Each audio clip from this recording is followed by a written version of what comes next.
May grace and peace be multiplied to you. Please turn in your Old Testaments to Daniel chapter 5. And as we begin, I have another classic movie illustration for us.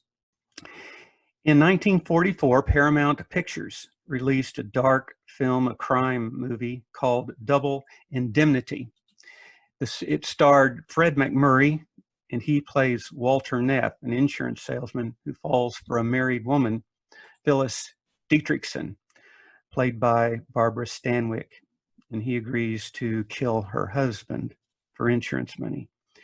Talking about the film, Matthew Schmitz said, "A well-meaning but weak-willed man meets a dangerously attractive woman.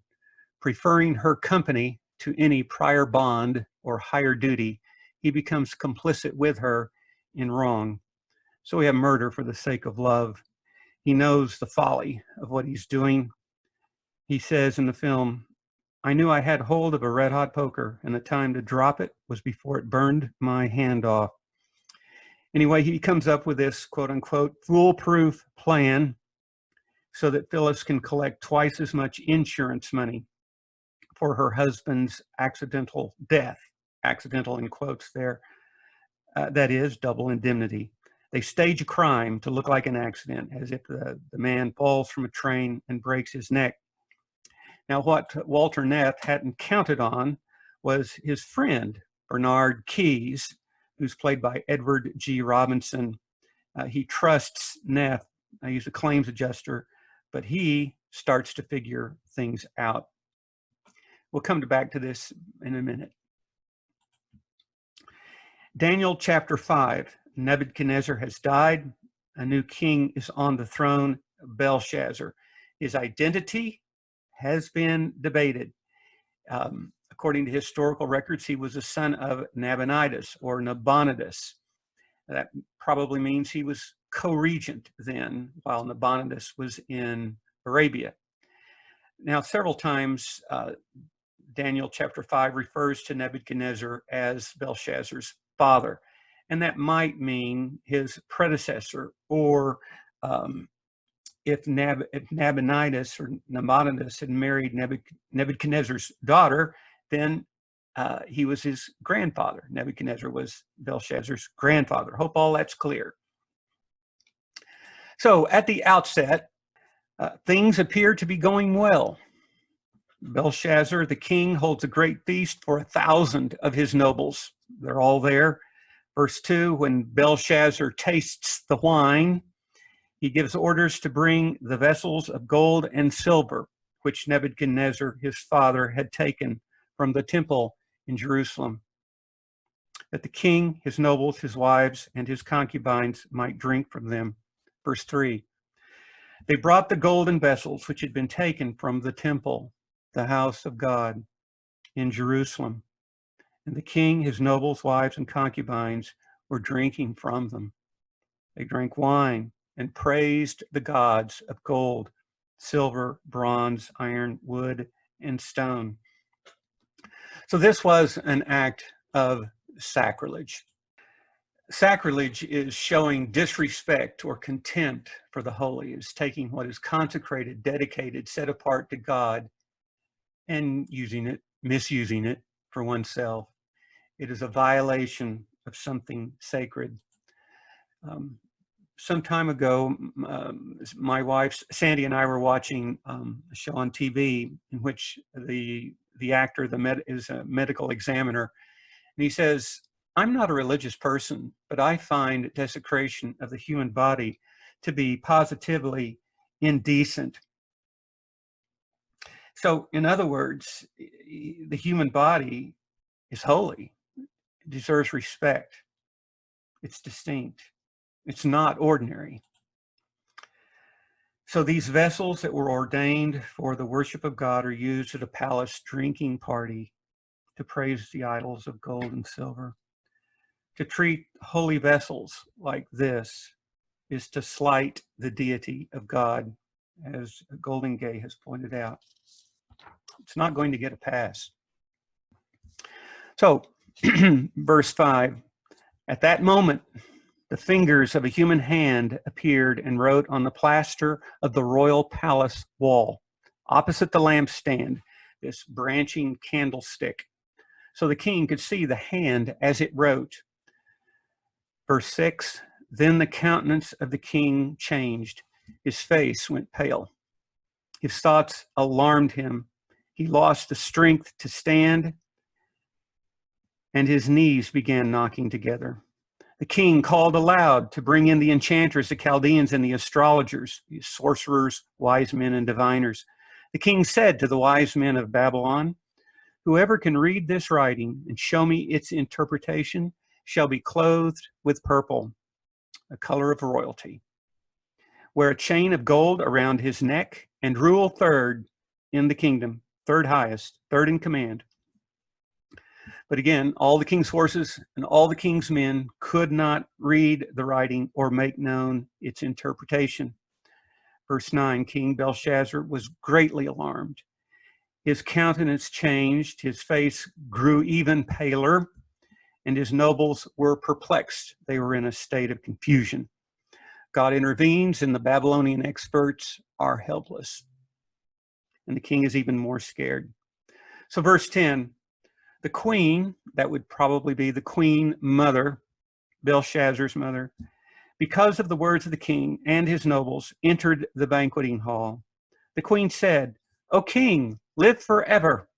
Do not let your thoughts alarm you or your countenance be changed. There is in your kingdom a man in whom is the spirit of the holy gods, and that could be translated singularly, spirit of the holy God, the true God. In the days of your father, light and understanding and wisdom, like the wisdom of the gods, and that would be, again, God singular, were found in him. And King Nebuchadnezzar, your father the king, appointed him chief of the magicians, enchanters, Chaldeans, and astrologers, because a remarkable and extraordinary spirit, knowledge, and understanding for interpreting dreams, explaining riddles, and solving difficult problems were found in this Daniel, whom the king named Belteshazzar. Now let Daniel be summoned, and he will show the interpretation. Daniel was probably in his 80s at this time. So this difference between the Babylonian royalty, the elites, Daniel has the light of God. And Daniel is a spirit in tune with God's spirit. Daniel is brought before the king. The king says, I've heard about you. Light, insight, surpassing wisdom are in you. If you can read the writing and explain it, you will be clothed with purple and wear a chain of gold around your neck, and you will rule third in the kingdom. Verse 17, then Daniel said to the king, keep your gifts and give your rewards to another. Yet I will read the writing for the king and make known to him the interpretation. So I think a lesson here might be that financial incentives can get in the way. They can affect what we see and what we say, what we report. Funding can bias research and analysis, and more than likely, Daniel is avoiding pressure to modify his report. He would be truthful, regardless of how the king might take it, what the king might do to him, because God is the real king. Verse 18, so here it goes. As for you, O king, the most high God granted kingship, greatness, glory, and majesty to Nebuchadnezzar, your father. God gave that to him. And 19, because of the greatness that God gave him, all peoples, nations, and languages trembled and feared before him. Whomever he wanted, he killed, and whomever he wanted, he let live. Whomever he wanted, he raised up, and whomever he wanted, he brought down. So Nebuchadnezzar had this power of life and death, of promotion and demotion, because it had been given to him, like all power and authority. So I have a cartoon for us. Calvin's looking at this plant. He has a can and he says, So you want some water, huh? Well, I've got a big can of it here. It's up to me to decide if you get water or not. I control your fate. Your very lives are in my hands. Without me, you're as good as dead. Without me, you don't. And down comes the rain. So Bill Watterson calls this the illusion of control. Verse 20.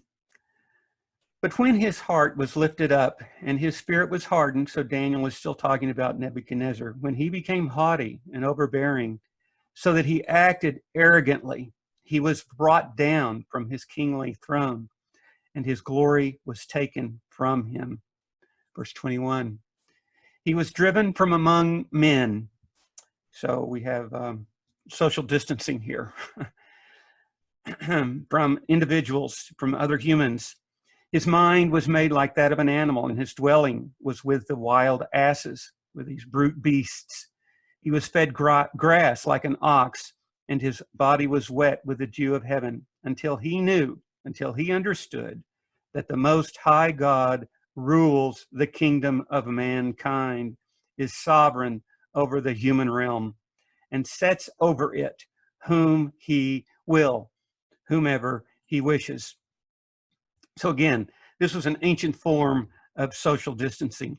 Last week in our home group, Alan Coaches mentioned a more recent example of social distancing in the film Stars in My Crown. Sandy and I watched it. It stars Joel McRae, Ellen Drew, and Dean Stockwell. It is a touching film about a good-hearted, wise parson. Verse 22. Daniel still speaking, and you, his son, Belshazzar, did not humble your heart, though you knew all this, but you have exalted yourself against the Lord of heaven.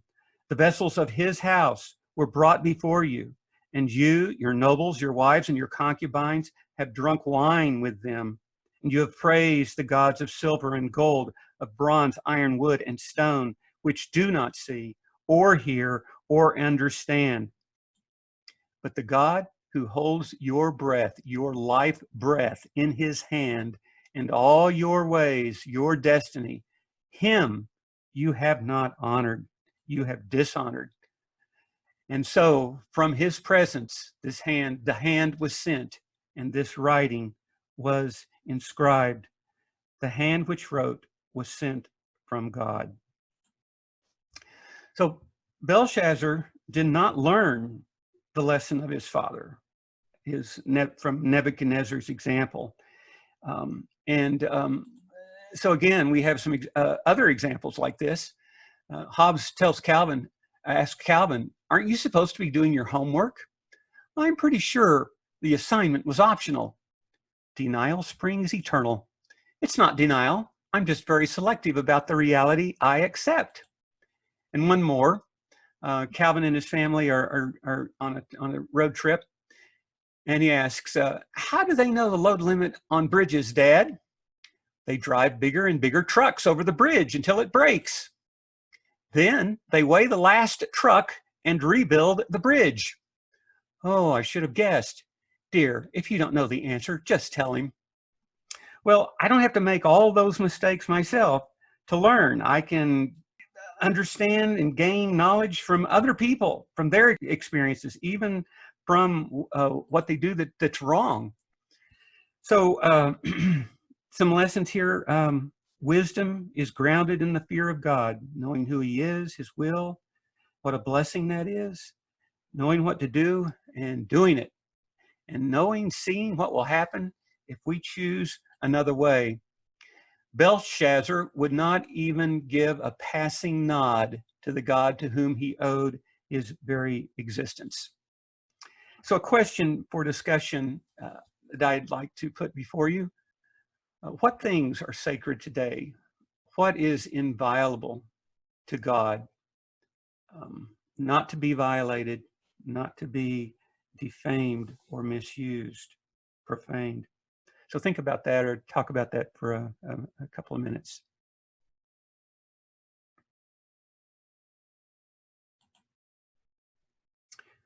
Verse 25, Daniel continues, Now this is the writing that was inscribed, MENE, MENE, TEKEL, and Parsin, or Parsin. These words are weights or units of measurement, maybe money. The mina was 5,000 to 6,000 grams. A shekel was 10 grams. And the third word there was the plural of half or halves. But I think that the real significance of them was they're nouns, but they have verbal roots or verbal meanings. And that would be numbered, weighed, and divided. This also may be a wordplay. The three words, the three nouns sound like verbs. But Daniel's interpretation is based on the verbal idea. Verse 26. This is the interpretation of the matter. MENE, God has numbered the days of your kingdom, and he has put an end to it. Verse 27. TEKEL, you have been weighed in the balances and found wanting. Don't measure up. Verse 28. Peres, the singular of Parsin. Your kingdom is divided, broken, destroyed, and given to the Medes and Persians. And if you check your footnotes in your Bibles, you will see that Peres sounds like the Aramaic for divided and for the word Persia. So the Babylonian Empire, which began in 626 BC, fell to the Medo-Persian Empire in 539 BC. The Chaldeans fall to the Medes and Persians. Verse 29, then Belshazzar gave the command, and Daniel was clothed with purple. A chain of gold was put around his neck, and a proclamation was made about him that he should be the third ruler in the kingdom. That very night, Belshazzar the Chaldean king was killed, and Darius the Mede received the kingdom. It was given to him, being about 62 years old. There is again a lot of discussion about who Darius is. I'm going to save that for next week. So to sum up, despite all appearances of the moment, God reigns. He blesses, he equips the faithful with wisdom, with words, and he judges the arrogance of the unfaithful, the hostile, and he punishes desecration of the holy. True wisdom is grounded in the fear of God, in reverencing God, taking him seriously. And the course we choose in life, God knows, God recognizes. And that choice, that course, that direction has consequences. Back to our movie, what Walter Neff didn't know is that Phyllis probably had killed already. She referred to herself as, she said, I never have loved anybody. And the claims examiner, Keyes, is suspicious. He concludes, no, it wasn't an accident. It was homicide. He doesn't know who helped Phyllis pull it off. And he says towards the end about her and her accomplice, they've committed a murder. And that's not like taking a trolley ride together where each one can get off at a different stop. They're stuck with each other. They've got to ride all the way to the end of the line. It's a one-way trip. And the last stop is the cemetery. And so at the end of the film, Phyllis shoots Neff in the shoulder, but she can't bring herself to finish him off. And I'm going to leave out what happens next. But in the final scene, Neff is weak from blood loss, and he knows he's going to go to the gas chamber. Yet he still pokes fun or ribs Keyes for not realizing that he had committed the crime.